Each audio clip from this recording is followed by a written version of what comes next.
dia, professor Vladimir Oliveira da Silveira, meu amigo Vlad. Estamos Bom aqui dia. hoje, bom dia, para conhecer um pouco a sua história de vida. E eu ia te perguntar, Vlad, assim, para você contar para a gente como é que foi essa tua trajetória, como que... Você pode contar como você achar melhor, às vezes tem lembranças da infância, enfim, mas como que você se aproximou do mundo acadêmico depois, o teu envolvimento com educação, com produção científica, com direitos humanos, como é que foi essa história? É uma história interessante, Álvaro. E, bom, primeiro dizer que é um prazer enorme poder participar de um projeto seu, uma pessoa que eu respeito muito, que eu tive já a oportunidade de trabalhar, já desenvolvemos aí bons trabalhos, né?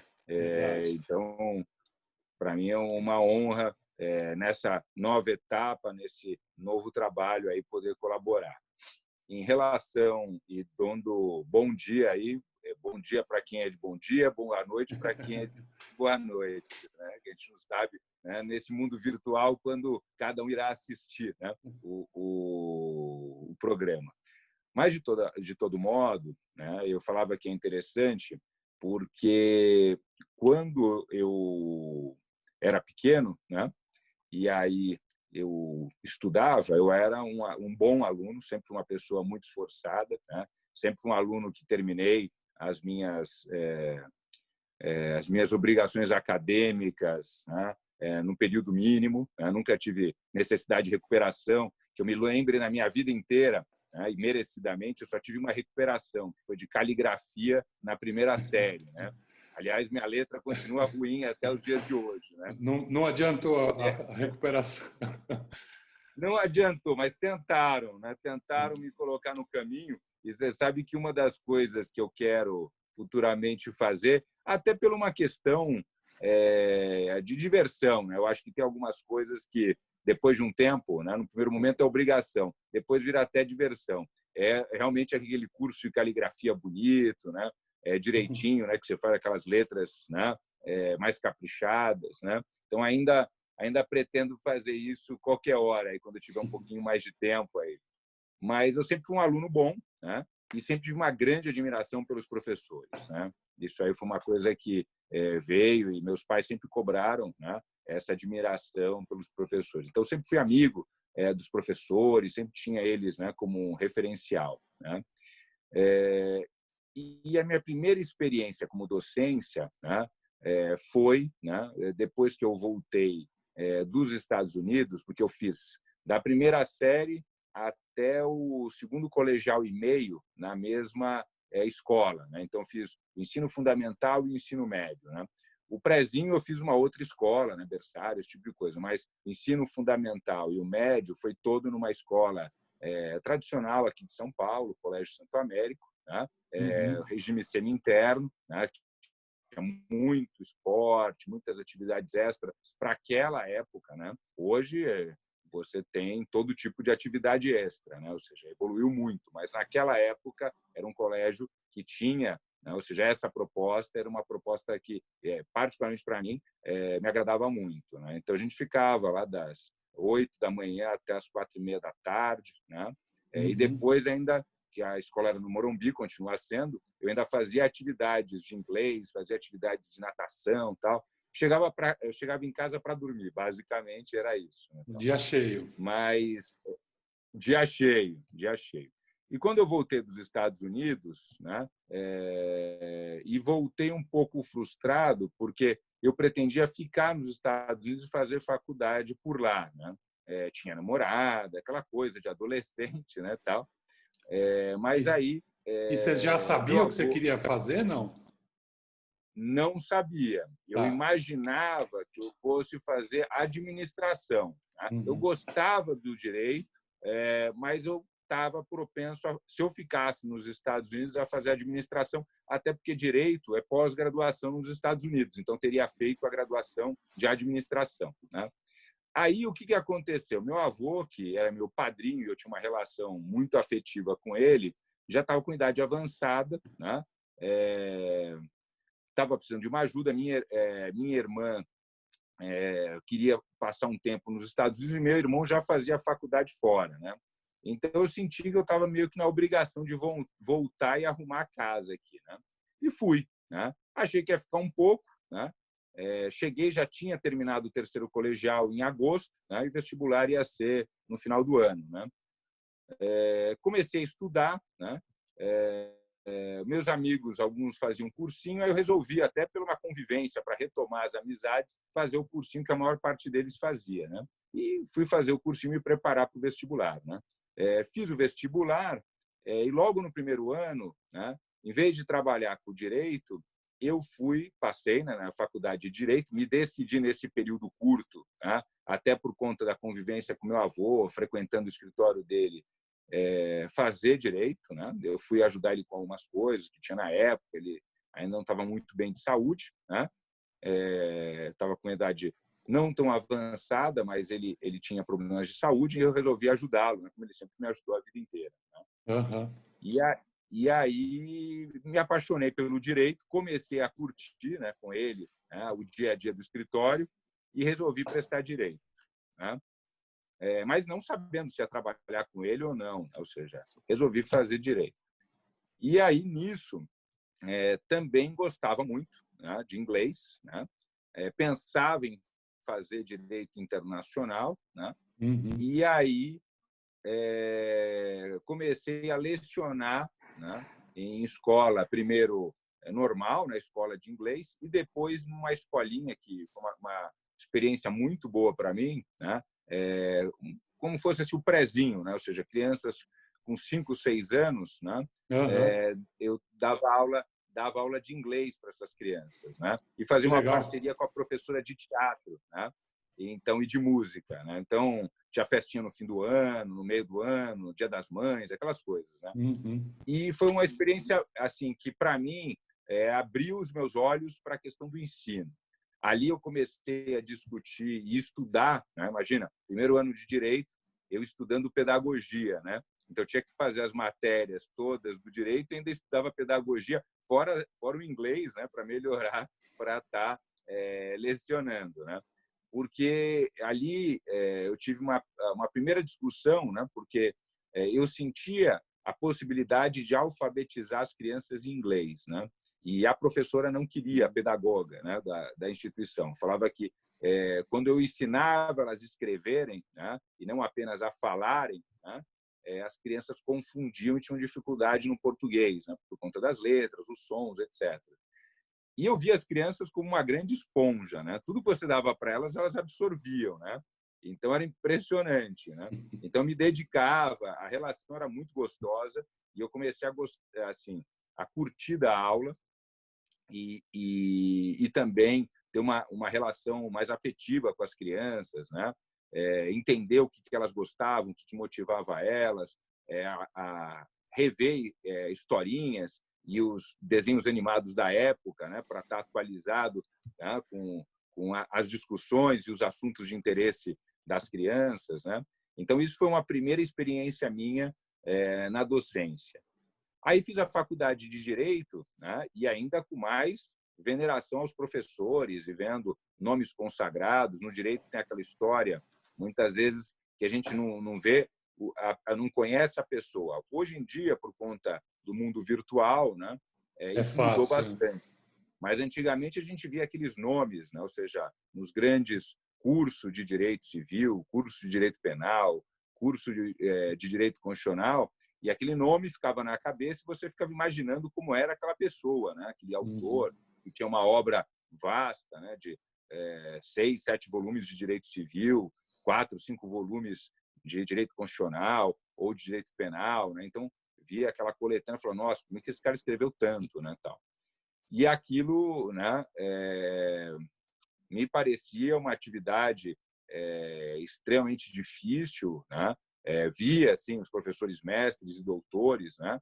Mas nunca me colocava na condição do mestrado e doutorado, até porque meu pai tinha tentado fazer o mestrado, os meus dois pais, né, minha mãe e meu pai são médicos, né? Meu pai tentou fazer o mestrado, mas não conseguiu, acabou largando o mestrado na parte final, né? Ele teve um problema de saúde, né?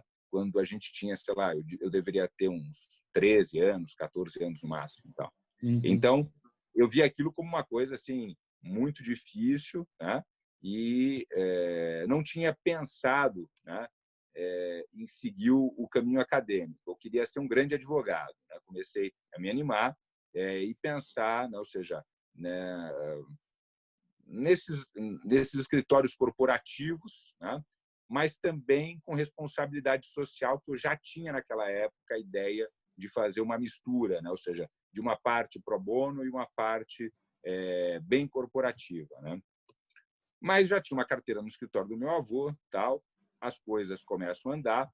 Eu ganho meu primeiro estágio, né, num escritório de direito internacional.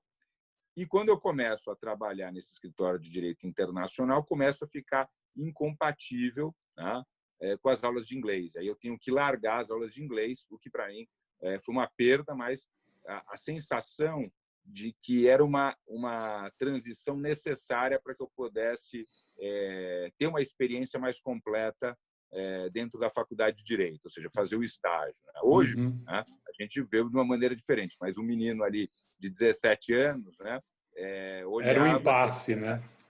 Era extremamente necessário, né? E como era um escritório difícil, teve um processo seletivo também difícil, um escritório na área de internacional, né? Me interessou bastante, né? Então, fiquei bem animado. Só que o destino quis que, um mês e meio depois de eu ter um agitado começo nesse escritório, né, meu avô me chamasse para uma reunião, né, e falasse que precisava da minha ajuda e que não queria que eu ficasse trabalhando, né, em outro escritório. Se eu fosse trabalhar, que ele preferia que eu estudasse, mas se eu fosse trabalhar, que eu deveria trabalhar com ele, né, porque ele estava precisando, tal, e seria interessante, né? Num primeiro momento, eu fiquei meio, né, resistente, porque achava que era importante eu ter uma experiência, até mesmo para que no futuro eu pudesse participar, né, e ser do escritório dele, ter uma experiência fora, né? Então, eu tinha isso muito na cabeça. Eu vinha assim de uma geração que tinha como grandes exemplos aqueles, como é que chama, tinha uma expressão, né? Como é que eram os yuppies, né? Os caras que viravam noite, trabalhavam para burro, né? Então, assim, a gente ficava com aquela ideia de fazer por merecer, a ideia da meritocracia que era colocada, né? Ou seja, como um grande objetivo de sucesso da pessoa se dedicar, né, a uma carreira, etc. Então, era influenciado, era a minha geração, né? Eu diria a nossa geração, né? Sim. E aí fui atrás disso, né? E, de repente, meu avô me chamando, eu fiquei naquela dúvida, né? Mas aí conversei com meus pais, né? Ele passava por alguns problemas, meu avô já tinha um problema de Alzheimer, né? Então, aquilo, para mim, era importante que eu ajudasse, porque para os clientes não ficarem sabendo, né? Até porque é uma doença que ela é muito ruim porque a pessoa tem consciência que tem, né? Porque ela tem altos e baixos, né? Então, quando a pessoa percebe que ela está confundindo, tal, ela se deprime, principalmente a pessoa que tem uma cabeça privilegiada, né? Como ele no caso tinha, né? E aí aquilo foi todo um trabalho de carinho e de solidariedade que eu falei, preciso, né, ter atenção nisso. E fui lá, né? E comecei a trabalhar no escritório e dessa época até hoje, aí já vão aí 22 anos, né? Então, 22 anos que eu não saí mais desse escritório, né? E que assumi a direção dele, né? Alguns anos depois, né? Justamente uma semana depois que eu fui aprovado no exame de ordem, né? Ainda não tinha recebido a minha carteirinha, meu avô faleceu e aí eu assumi o escritório com o sócio dele. O sócio dele ficou com ele 27 anos e já está comigo, né? Há quase 20, né? Já estamos assim, a gente administrando só nós dois, né? Muito legal.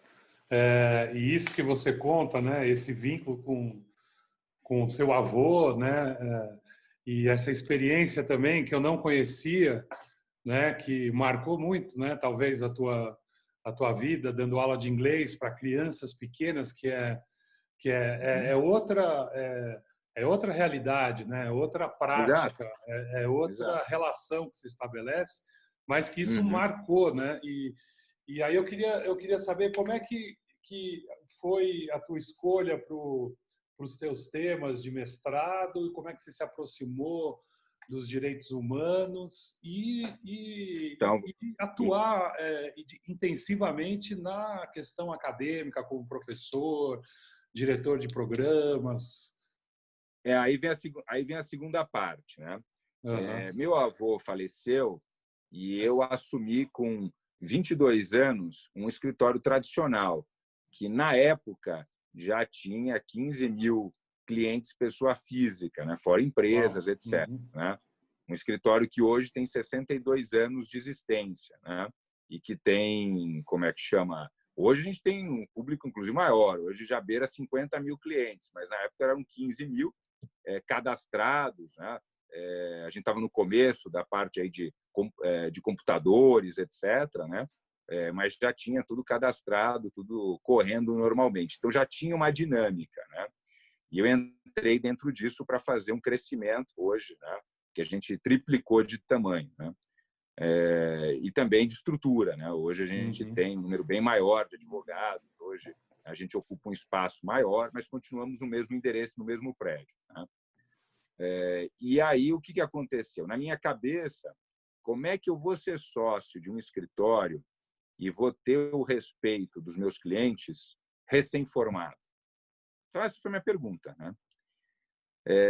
E naquela época, né, eu estava tentando compatibilizar o escritório do meu avô, que era de direito público, com um sonho meu de futuramente fazer ou diplomacia, né, ou, né, aumentar o escritório para uma área, né, de direito internacional, né? E aí, qual que era a grande questão? Meu avô faleceu, eu virei sócio, estou junto com o sócio dele, né? E a gente tem que seguir em frente, né? Eu Uhum. achei que eu precisava me qualificar, porque eu não tinha idade, não tinha experiência, né, para assumir esse posto, né? Então, foi o que eu fiz, né? Eu já tinha terminado a faculdade de Direito, estava no terceiro ano, eram 4 anos, mas estava no terceiro ano da faculdade de RI, né? Então, entrei no mestrado, né? Me preparei para entrar no mestrado e entrei. E naquela época o mestrado era muito competitivo, era muito difícil você entrar. Primeiro porque tinham poucos programas, né, de mestrado, né? Na capital só existia PUC-USP quando eu entrei. Não existia outro, era PUC-USP. Então, ou eu entrava na PUC ou eu entrava na USP. Né? Eram os dois programas que existiam. Isso E é eu mais ou tinha uma... menos 99, 2000? Eu entrei em 99, exatamente, 99. Entre 99. Veja que eu faço meu mestrado de 99 até 2003, então levei 4 anos para fazer o mestrado, né? O que era Justamente comum, porque né, naquela época ainda. também nesse era comum e também eu tive que parar um ano, né, por conta das coisas do escritório, né? Chegou num Uhum. ponto que estava difícil a administrar, porque eu vinha de administrar, né, 2 cursos simultâneos, Direito e RI, 2 graduações. Depois, RI com um mestrado, né? E também RI, mestrado e o E o escritório, né? escritório. Então, o negócio estava ficando muito puxado, né? Então, teve um período que eu tive que paralisar. E veja que o doutorado, que eu faço a partir de 2003, né, eu faço em 3 anos. Então, eu tive menos tempo, né, para concluir o doutorado do que para concluir o mestrado, né? Que hoje é diferente. Hoje a gente prepara os alunos para terminar esse processo em 24 meses, né? Mas eu Sim. demorei mais, demorei 48, justamente por conta dessas dificuldades.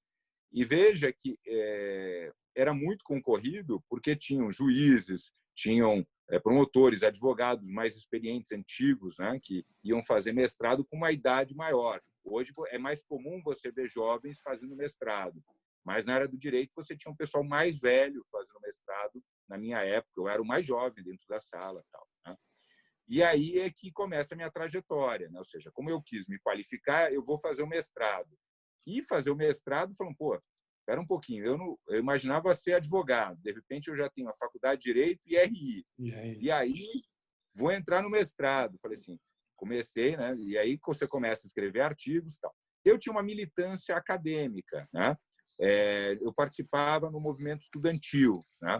Na época da graduação, e principalmente na minha segunda faculdade em RI, né? Que eu fundei o Centro Acadêmico de Relações Internacionais. Eu fui presidente do CACS, né? Porque a RI fazia parte da Faculdade de Ciências Sociais, e num determinado momento a gente decidiu criar o Centro Acadêmico de RI separado do CACS. Então, eu fui presidente do CACS e fui depois fundador do Centro Acadêmico de Relações Internacionais, que na época a gente colocou Barão do Rio Branco, né? Era um centro acadêmico monarquista, né? E aí foi uma experiência interessante e que me fez me aproximar da APG, que é a Associação dos Pós-Graduandos, né? E na Associação dos Pós-Graduandos eu comecei como diretor jurídico e terminei como presidente da APG. E na condição de presidente da APG, da PUC, eu participei da Associação Nacional dos Pós-Graduandos. E nessa associação, aí começa a minha trajetória por CAPES, CNPq, as FAPs, que eu sou parecerista e que eu já participei, né? Do Plano Nacional de Educação, que eu também participei, e uma série de outras atividades na militância acadêmica, né?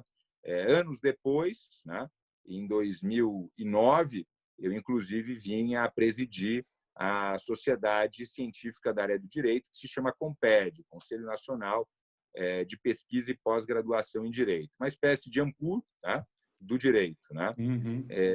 E nessa condição eu conheci e tive uma participação muito ativa nos principais órgãos federais, aí o CNPq, né, ligado ao Ministério de Ciência e Tecnologia, e a CAPES, ligado ao Ministério da Educação, né? Lá foi trabalhei muito, né?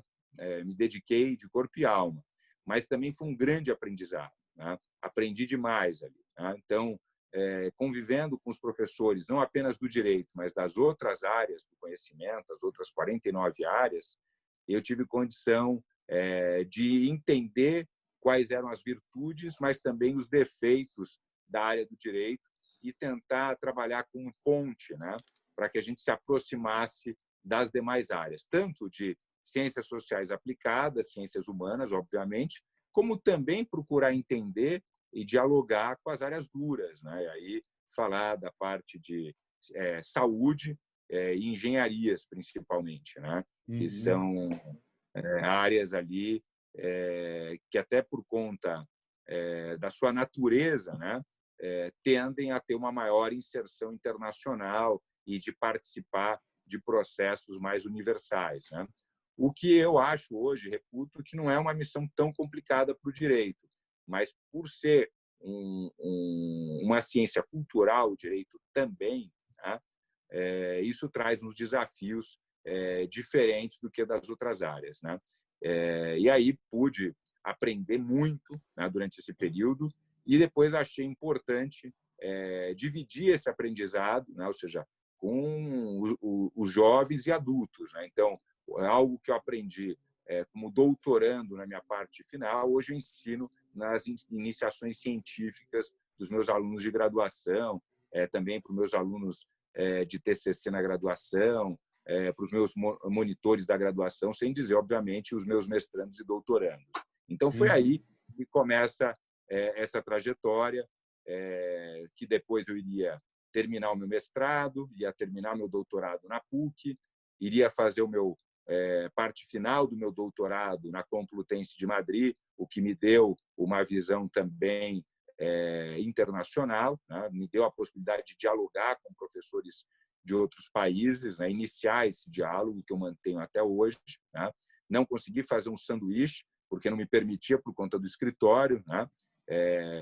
Já foi assim muito puxado para que eu conseguisse ficar quase 3 meses, não consegui ficar totalmente 3 meses, mas depois voltei várias vezes, né? Para Madrid, mantenho relacionamento e obras publicadas lá e com os professores de lá aqui também, né? Depois fui fazer meu pós-doc durante um ano, o professor Oides, que depois veio trabalhar comigo na Uninove, lá na Universidade Federal de Santa Catarina, e que foi um momento importante para mim, que eu já tinha tido uma inserção grande nas universidades privadas, né? Eu já tinha passado pela Unisal, Salesiano, tinha passado pela PUC, da qual eu nunca saí, né? Eu comecei como aluno, depois virei assistente, monitor, né? E depois fiz concurso, né? E continuo até hoje lá, né? Já se vão mais de uma década que eu leciono lá oficialmente, concursado, e um período ainda, acho que quase igual, como professor substituto ou como monitor, né? Dentro da carreira, né? Também passei pela Uninove, 6 anos muito prazerosos, que eu pude desenvolver um projeto muito especial, criando o programa de mestrado daquela instituição. FADISP, que também foi muito bacana. Cheguei no início do mestrado, né, e pude também trabalhar e ser vice-coordenador da professora Tereza, né, e nessa condição a gente criou o programa de doutorado da instituição e depois, né, estabilizamos o programa de doutorado até a instituição ser vendida para a Alfa, né? Passei também pela Unitoledo, né? Agora não lembro de todas, mas enfim, acho que essas foram as principais, né? Tem algumas que também dei lato sensu, etc, né? Até chegar na Federal do Mato Grosso do Sul, né? E que foi um momento muito especial para mim, que é o meu momento atual, porque no meu currículo eu sentia que faltava a convivência e o trabalho numa universidade pública, né? A PUC a gente costuma chamar de uma pública não estatal, né? Mas cada vez ela tem, né, caminhado mais para o setor privado do que permanecido no setor público, né? Pelo menos nos últimos tempos, né? Até porque você ficar numa figura híbrida é sempre muito difícil, porque você fica muito isolado, né? E ela é uma instituição privada, então não tem nenhum mal nisso, né? Ou seja, e ela exerce, obviamente, o seu papel social, que isso a PUC sempre fez questão, né? Sempre teve um trabalho muito importante nessa área, né? Mas para mim não era o suficiente, eu queria participar de uma instituição pública. E aí me preparei, né? Quando ainda estava na Uninove, a minha ideia da Uninove era ficar 3 a 4 anos, mas acabei ficando 6 anos, porque o grupo era um grupo excelente, o trabalho era extremamente prazeroso, né? Então você acaba ficando, né? Você vai no automático, né? Mas não esqueci do meu sonho, e aí saí da Uninove em setembro de 2016 e prestei o concurso no primeiro semestre de 2017 e comecei a lecionar no segundo semestre de 2017. Agora, né, vou terminar os 3 anos iniciais agora no comecinho de agosto, né, na Federal. E tem sido uma experiência para mim muito agradável, muito bacana. É difícil porque eu tive que montar uma estrutura, me dividir. Hoje eu passo mais tempo em Campo Grande do que passo em São Paulo, né? Então um desafio, né, para conseguir administrar o escritório à distância, né? Mas tenho tido uma contribuição importante aí de todos aí que apoiaram aí esse meu objetivo. E quem sabe mais para frente a gente até não abre uma filial lá em Campo Grande do escritório, né? Eu ia até te perguntar se já tinha. Não, tem alguns casos, né? Eu tenho evitado, porque lá eu tenho procurado me dedicar muito, e tem sido importante, né, à atividade acadêmica. Primeiro, porque eu estou ali numa federal, né? Segundo, porque eu sou professor titular. O concurso que eu prestei foi para professor titular. Então, é importante, né? Sempre me chamam para participar de comissões, né? Por exemplo, a editora da universidade, parecer, né? Ou seja, de questões importantes, indicações para a Fundect, que é a nossa fundação de amparo à pesquisa no Estado, né? Muitas vezes a Defensoria Pública me requer parecer e ajuda em determinados casos de direitos humanos, né? Então, eu tenho feito alguns pareceres de algumas questões interessantes, tenho ajudado projetos de lei, né? Então, Uhum. nessa função, você tem que estar mais disponível, inclusive para o Ministério Público, né?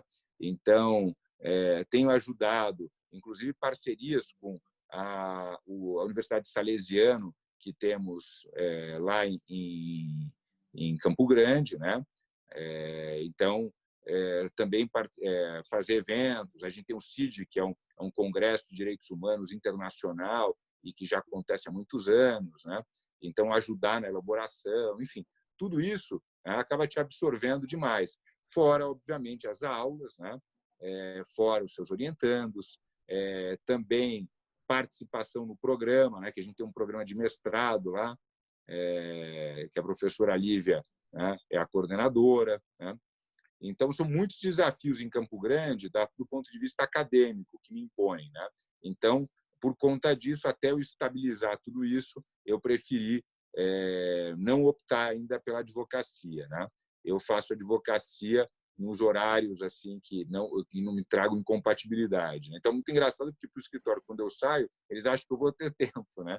E quando eu saio da universidade, vou para São Paulo e eles acham não, agora é tempo livre dele, né? Então, você acaba ficando meio sobrecarregado, mas eu acho que faz parte dessa nossa geração, desse mundo cada vez mais frenético, né? E aí você tem que desenvolver um trabalho de colaboração, você tem que buscar uma maior eficiência, né? Ou seja, para organizar todos esses compromissos, que é o que eu tenho buscado. Por isso que ainda não temos escritório, mas quem sabe daqui a um tempinho a gente tenha condições de fazer isso, né? Mas Quer tem dizer, sido... Pode falar. tá, eu ia falar, quer dizer que aquela história que você contou, né, que você cresceu nessa geração, né, workaholic, Exatamente. ela de fato te marcou, né, mas de certa forma você conseguiu direcionar essa tua trajetória e não ser direcionado por ela. E eu estava também querendo fazer uma observação, porque desde o começo você tem esse vínculo, né? Esse interesse, essa atração por estar também trabalhando na coordenação, nos grêmios estudantis, né? Na direção de projetos. Quer dizer, você sempre teve uma facilidade de comunicação, mas também de se envolver com projetos de extensão, né? Porque me parece que você compreende o ensino, né? Não só ensino e pesquisa, mas também, né, essa questão, né, da extensão e dos movimentos que se articulam, como fazer uma comunicação daí com a sociedade também. E qual que é a cadeira que você está na Perfeito. Federal? É justamente isso que você está colocando. Na Federal, eu dou aula de Direitos Humanos, né? E dou aula de Direito Internacional Público, né? Uhum. Também já lecionei outras matérias, né? Mas tenho procurado, tanto no mestrado quanto na graduação, ficar na parte de Direitos Humanos, né? E também da parte de Direito Internacional Público, porque, primeiro, uma área que eu amo, e segundo, que o Estado ele é um laboratório fantástico, né? Isso também me agradou muito do Mato Grosso do Sul, porque a gente tem duas fronteiras ali super interessantes, né? E que permitem também trabalhos de extensão, né? Uhum. Nós lá temos ligas, então nós temos, por exemplo, a Liga, né? A LADIR, que é a Liga Acadêmica de Direito dos Refugiados, né? Porque nós temos refugiados, né? E também temos vários tipos de imigrantes em diversos tipos de situação de risco, né? E que a lei de imigração e tratados internacionais permitem que a gente possa ter trabalhos de extensão e ajuda, né, para essa população que sofre com isso, né? E diferentemente de São Paulo, quando a gente pensa em ir ao exterior, que a gente pensa no aeroporto de Guarulhos, né, eventualmente no Viracopos, né, e o Porto de Santos, e aí você tem toda aquela formalidade para que você... e existe aquele entendimento de você, estou, né, passando para o exterior, né, Uhum. tem uma viagem internacional, né, o Estado do Mato Grosso do Sul, né, ele permite uma compreensão diferente, né, porque a Bolívia está ali pertinho e também o Paraguai, né? Então você não tem fronteiras formais, né? Às vezes você está dirigindo, você está lá em Ponta Porã, né? E você não sabe exatamente se você está no Brasil ou se você está no Paraguai. De repente você vê uma placa com uma cor diferente, aí você sabe que você está no Paraguai. Ou teu celular muda, né? Então, porque ali Pedro Juan e Ponta Porã, né? Quando a gente fala cidades irmãs, cidades gêmeas, né? A gente tem noção do que é isso. É como fosse assim, São Paulo e Osasco, né? Então Uhum. você passa para Osasco, você nem percebeu que você saiu de São Paulo, mas você já está em São Paulo, já está em Osasco, né? Então você está ali numa avenida, né? Tem uma avenida principal que é a Avenida Internacional, né? Você fez uma volta ali, você está no Paraguai, você fez a outra retorno, você já tá em Ponta Porã, né? Então o fluxo ele é muito dinâmico, né? E isso às vezes faz com que as pessoas, né, confundam, né? Por exemplo, principalmente brasileiros que vão fazer compra lá em Ponta Porã, agora não mais, né? Porque o dólar alto do jeito que está diminuiu bastante. Mas quando o dólar estava menor, o pessoal costumava ir lá comprar vinho, comprar perfume, essas coisas, né? Uhum. E aí a pessoa não tinha a dimensão que ele está, né? Ou seja, num outro país, né? Então, se ele entra no Brasil, aquilo pode ser interpretado como descaminho, né? Porque, né, aquilo precisa ser declarado, né? Que foi feita a compra no exterior, tem um limite que você pode comprar, mas como parece uma coisa natural que você sai do país, você já entrou no teu e aquele produto já está dentro do teu carro, que aquilo não tem nenhum problema, que você pode comprar normalmente ali como fosse parte do seu país, né? Que não é o caso, né? Uhum. Então, esse laboratório que funciona tanto com mercadorias, mas também principalmente com pessoas que têm um livre trânsito, que vêm do Paraguai, que vêm da Bolívia para o Brasil, permitem situações interessantes e problemas também, né? Temos problema de Sim. violência, tem um problema de tráfico internacional de pessoas, né? Principalmente de mulheres, né? De crianças, né? E aí você tem uma abertura, né, para um laboratório, né, de possibilidades de estudo, né, e de trabalhos de extensão, como você se referia antes, né? Então, se antes, né, eu sempre participei de projetos de extensão, né, na condição de discente, depois também na condição de docente, né? Agora, numa federal, numa pública, né? E num lugar, né, privilegiado por conta dessa situação, né? Por exemplo, a questão indígena, que é muito forte ali no Mato Grosso do Sul, né? O Uhum. problema agrário, né? O agronegócio, né? Essas pessoas que pretendem, né? Ou seja, são atraídos, né, pela economia brasileira, da América Latina como um todo, ou mesmo os haitianos, né, que tentam entrar no Brasil, né, por questões ambientais, né, e também políticas, né? Então todos essas situações, né, despertam possibilidades de estudo e trabalhos práticos de extensão. Então o ensino, a pesquisa e a extensão, né, ali se completam, e é uma coisa que eu gosto muito. Até na minha advocacia eu faço isso, né? Minha parte principal é organizar teses, né? Ou seja, que eu tenho um Uhum. laboratório que eu vou organizando assuntos, né? Ou seja, que os outros advogados depois vão desenvolver no dia a dia forense, né? Mas é uma parte que, para mim, eu tento compatibilizar as atividades, e acho que é perfeitamente compatível, obviamente, sem ser pedante de escrever uma peça, né, processual, né, com 30, 40 laudas e com nota de rodapé, que eu sei que o juiz não tem condições não tem tempo, né, para ler aquilo, né, como também não vou ser superficial de escrever um artigo, né, sem nota de rodapé, sem pesquisa, etc., né, ou seja, sem Uhum. demonstrar tudo o que é necessário para chegar àquelas conclusões, né, por conta também da lógica de uma petição do cotidiano forense, né? Então a gente tenta ocupar esses dois espaços e tem sido para mim bastante prazeroso, né? Uma cidade como São Paulo, que eu sou apaixonado, eu sou paulista e paulistano da gema, né? Uhum. Faço parte dessa loucura em todos os hábitos, né? E rotinas, né? Mas também, por outro lado, curto, né? O clima de Campo Grande bastante, né? De ter mais tempo, do ritmo ele não ser tão corrido, ele dá tempo de você estudar, de conversar com as pessoas, conhecer a vida delas, né? Então tem sido para mim um equilíbrio isso, né? E veja, né?